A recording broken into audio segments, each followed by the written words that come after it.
Death at Gallows Green. Chapter 50. I have made many books about well-behaved people. Now, for a change, I'm going to make a story about two disagreeable people called Tommy Brock and Mr. Todd. Beatrix Potter, The Tale of Mr. Todd. B stood beside the carriage that was taking them to the railway station at Colchester, directing Pocket in the placement of her bags and Hunker-Munker's and Peter's cages, and Miss Tiggywinkle's basket she held in her hand.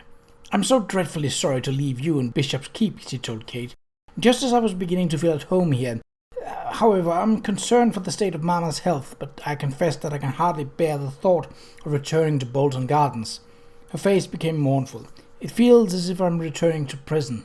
"I'm sorry too," Kate said, with genuine feeling. She knew that B's presence was required at home, but that did not make her regret the loss any less, for they had grown very close.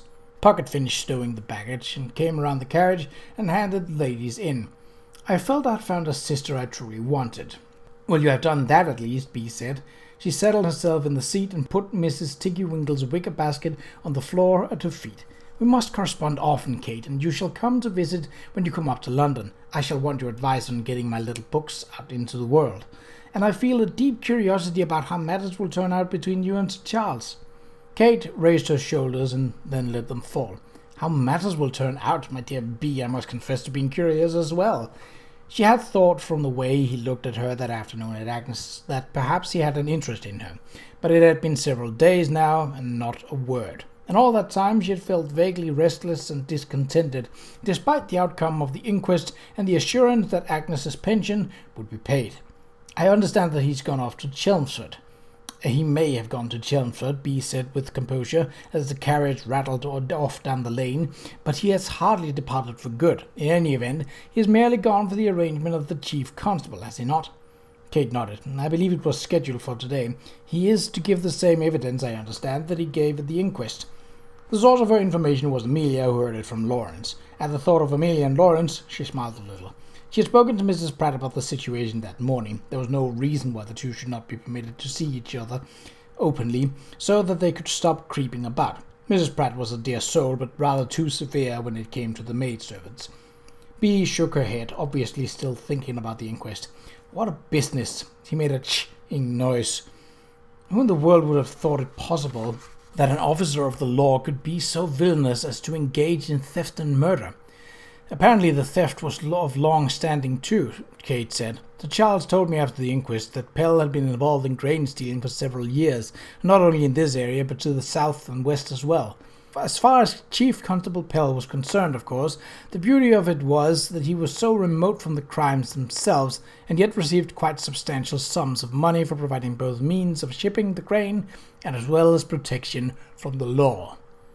"I find that wonderfully fascinating," Bee said. "Since he employed bailiffs like Russell Todd to manage actual thefts, he was involved only in arranging for the shipment and the sale of stolen grain, and that through his wife's shipping business.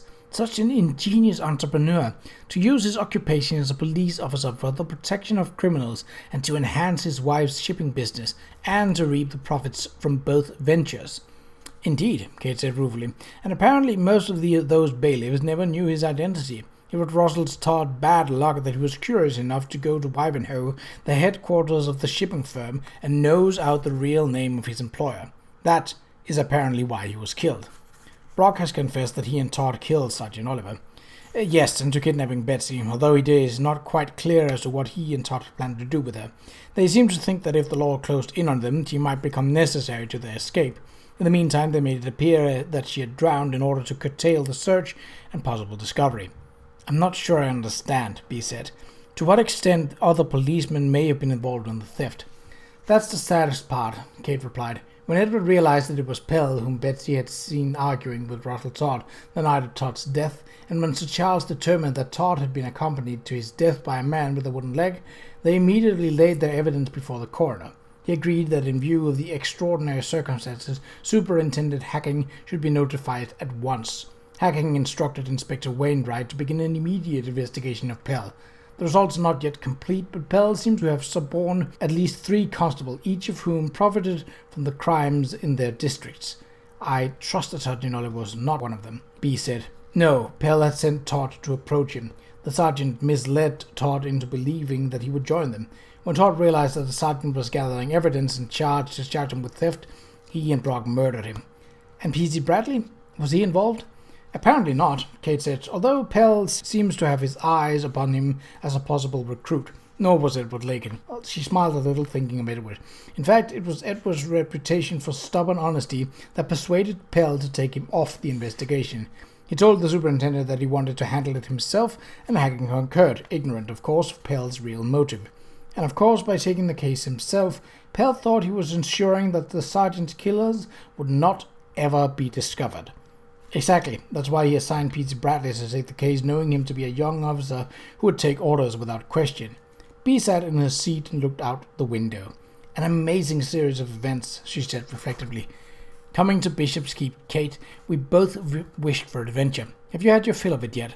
Kate laughed and patted her hand. Enough to keep Beryl Bardwell occupied for some time.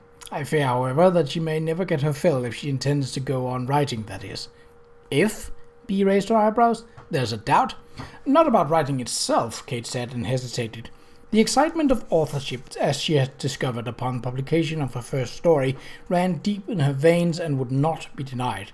But the writing of sensational stories with their fragile, fainting heroines, dastardly villains, and neat moral lessons was not as easy or appealing as it once had been. Was she running out of enthusiasm or inspiration, or had her own experience become more complex so that she could not so readily portray the world in terms of right and wrong? I think, she added, that I should like to try my hand at a different kind of writing. B smiled. Less lurid and more literary? Something like that, Kate replied. Having to keep my work secret because I fear that some may be offended by it takes much of the pleasure from writing. She thought briefly of Sir Charles, imagining with an apprehensive shiver what his response would be if he knew about Beryl Bardwell. B looked directly at her. Then don't keep it secret, she said. Your stories are exciting in their own right, if rather sensational. They are nothing of which you should be ashamed. Kate considered it. There was a merit in B's advice.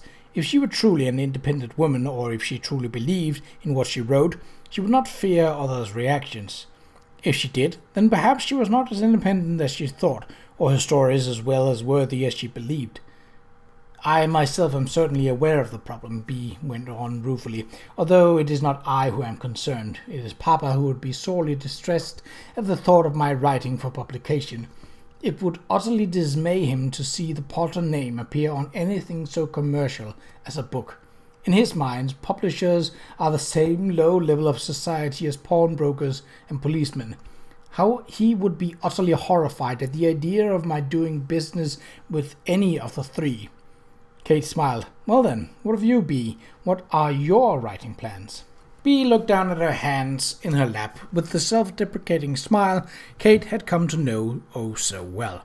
I fear that is too grand a term for my little schemes, Kate, but I have learned from observing the discipline you bring to your craft. I shall set about making a book of my little Peter Rabbit story, and perhaps one about Jemima Puddledog, and Mr. Todd and Mr. Brock as well. A fox and a badger, if ever I saw them. You knew, didn't you, that the name Todd means fox and Brock means badger?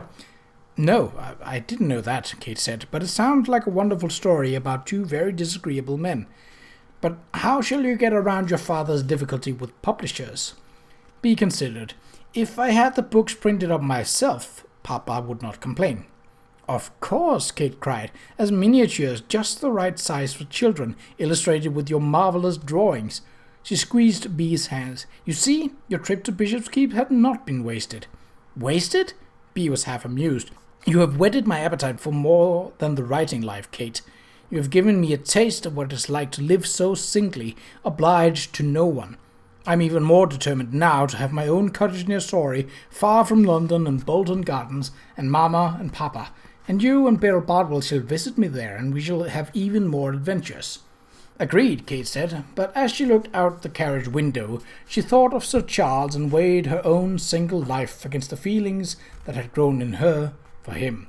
She did not feel the kind of wistful, painful longing that the romantic novels associated with love, nor did she wonder frantically whether she had been too eager or too chilly in her demeanour toward him, or too bold or not bold enough. But she did wonder what he felt for her, if he felt anything at all.